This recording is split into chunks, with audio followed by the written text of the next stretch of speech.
जय जीने सर्वांना सुरेखा किचन मध्ये आपलं स्वागत आहे। आज आपण पाहणार आहोत राल्याच्या पुऱ्या। त्यासाठी एका बाउल मध्ये एक वाटी पीठ घेतलेलं आहे। आता त्यात थोडं हिंग टाकून घ्यायचं, थोडीशी हळद, थोडीशी जिरी खुसखुसून, थोडंसं तेल, थोडंसं चवीनुसार मीठ, ओवा खुसखुसून, आवडीनुसार तिखट, थोडंसं तेल। ह्याला आता मळून घ्यायचंय। ह्याच्यात थोडं थोडं पाणी घालून घ्यायचंय। ह्याच्यात लागेल तसं थोडं थोडं पाणी घालून घ्यायचंय। हे मळून झाले, ह्याला आता 10 मिनिटासाठी ठेवायचंय। 10 मिनिटं झालेले आहेत। या एका कढईमध्ये तेल घालून घेतलेलं आहे। गॅस चालू करून घेऊया।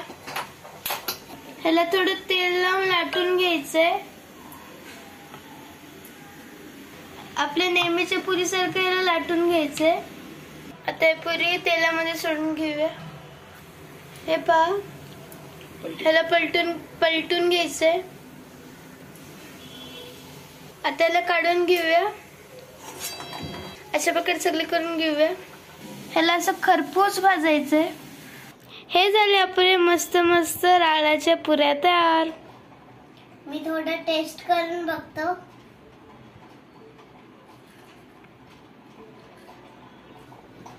वाव, खूप यम्मी। तुम्हाला जर आमची रेसिपी आवडली असेल तर लाईक, शेअर, सबस्क्राइब आणि बेल बटन दाबायला विसरू नका। लवकरच भेटू आपल्या नवीन रेसिपी सोबत। तोपर्यंत जय जिने आणि आमच्या रेसिपी पाहिल्याबद्दल धन्यवाद।